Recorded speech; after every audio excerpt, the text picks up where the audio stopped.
Have you ever come across a challenge that felt impossible?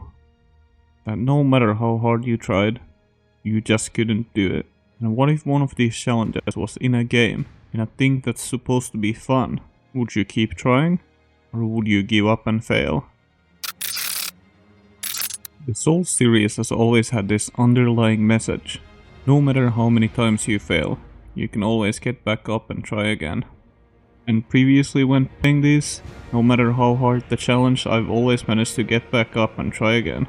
I've always managed to lift my head up, think about the situation, and go back in with maybe a new plan in mind, but this time was different. Sometimes real world situations can affect how we consume media and how we play games.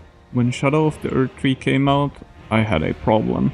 There was only a few days I could play before I had to leave for over a month for a work trip, and this meant that I had to beat the DLC fast if I wanted to do it on my own terms. I think this is important because the first experience of these games is always the best one, as you can't really replicate the feeling of discovery on the second run.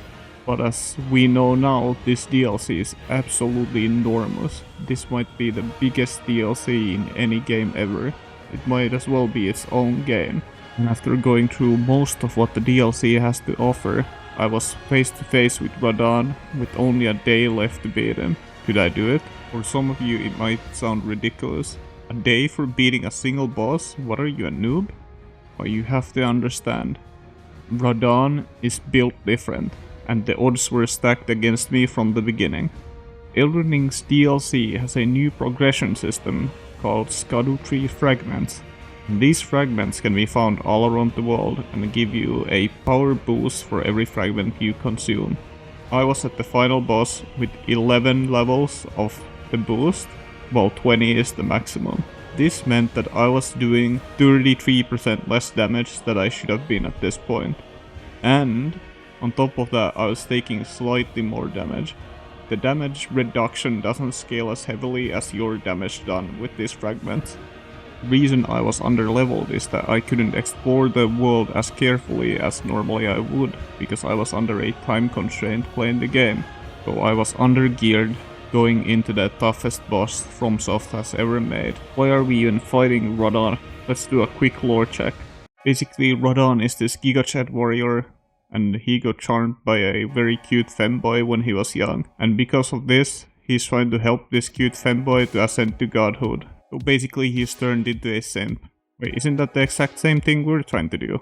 We're just simping for Ranni. Anyways, Radahn is trying to help Miquella make the world pacifist. If Miquella ascends to godhood, he can charm everyone to be like walking vegetables, only devoted to him. So he's trying to cause world peace, and we need to stop him, because we're addicted to combat.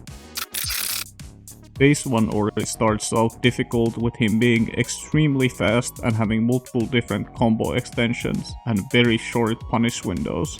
He has his infamous cross slash with the 2 fast hits and then a delayed hit with a punishment if you roll away from it. And his multiple different sword combos are meant to catch out roll timings. On top of this, bro has no chill and can close the gap to you with multiple different methods really fast. He has his regular jump attack, a tornado spinny jump attack, and then his almighty pull. And none of his normal attacks can be really fought with positioning, as his attacks track you extremely well. He also has his mini meteorite barrage, where he jumps up into the air and throws some meteorites at you. And you can dodge this by running in a single file direction and then jumping sideways. This took me way too long to figure out. He's also the stolen Mogs slash fire combo. And all of this individually sounds really simple. When you take into account his speed, you need to react very fast, and this can catch players off guard really easily. But if you panic roll, he can do a delayed attack and catch that. Radahn can also cheat. When he's doing his combo, he can finish it with a ground slam attack that even if you jump over it, it can catch you. This phase 1 is difficult, but honestly it's nothing extraordinary. It's just a difficult fight, and he has some clear punish windows after some combos you can easily abuse. On my first run, this wasn't the roadblock. Getting past this phase 1 wasn't that difficult.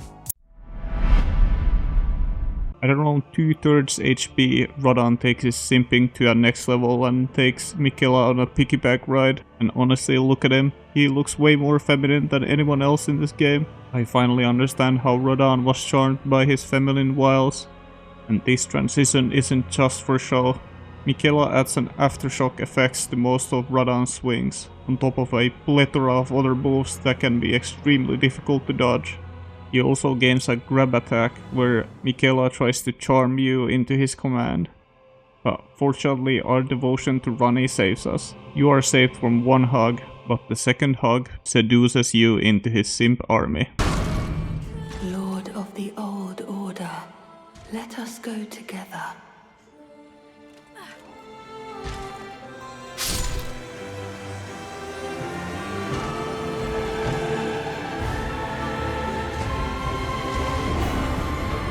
And honestly, I get it.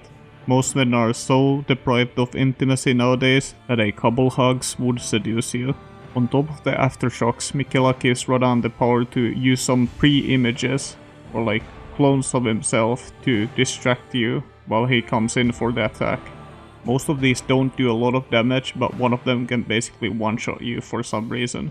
These clones are usually extensions before the combos that make them even longer. On top of this, he doesn't use the same amount every time, so you have to know which attack is coming or which attack was before to memorize how many clones come in before the real Radahn so you can dodge. And if that wasn't enough, he has a couple of new Holy Sword combos, and also a Holy Explosion and kind of Krillin Sorcerer attack that's delayed, that's really easy to roll into. He also has this holy ring he puts around you that you have to run away from, so if you don't keep moving at all times, he can just put it on top of you and you don't have time to evade. All of these new attacks, on top of his old attacks, can chain into each other. There are still some punish windows, but there are fewer of them. And there's an even bigger difficulty component here, where his stupid ass hair keeps getting in the way of his hand, so you can't really see what he's doing next.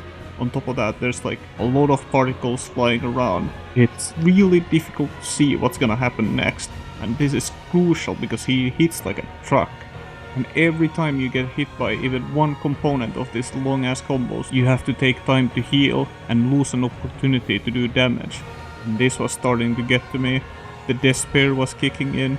I had to beat him fast.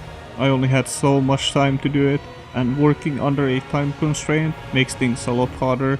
I wasn't using my usual approach of learning from my mistakes and limit pushing. I was trying to force the issue, and this just wasn't working. I wasn't really learning anything, I was just trying to get the kill. Hours went by, and at the end I had to admit defeat. I had to go to bed and leave next morning. There was nothing I could do. I couldn't beat Radahn. But the story isn't over yet. In Souls games you can never really lose until you give up. So after my work trip, I came back and decided to finally put Radahn down.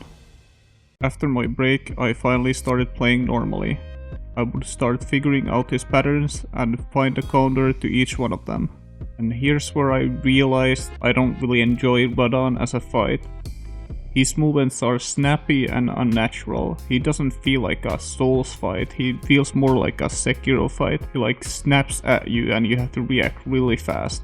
Feels like a memorization puzzle more than a fight. You have to remember all the counters you have to his different moves. You have to quickly identify which move is coming next. But not liking something isn't gonna deter me from doing it. The easiest thing to learn was that after every one of his explosions he has a good punish window. If you roll diagonally through him, he won't catch you with the aftershocks most of the time. But the aftershocks can still sneakily catch you, so you have to be ready to spam roll key, because if you get staggered and don't roll again, the next attack will catch you and most likely kill you. And even when knowing all of the counters to his attacks, it's still hard to recognize which attack he's doing next and to react fast enough. Eventually I did manage to clutch up and beat him, but unfortunately the damage was already done. I didn't really feel any elation or happiness from this victory. Normally after a tough fight I would be relieved or happy or excited about my victory, but in this case I felt empty. this was the hardest boss in a From Software game, and beating him didn't fill me with any emotion. And I think this is because of the difficulty arms race. From is always trying to make new things more difficult to keep up with the reputation of being a hard game. But unfortunately in this case they took it too far and took away from the natural feeling of good fights.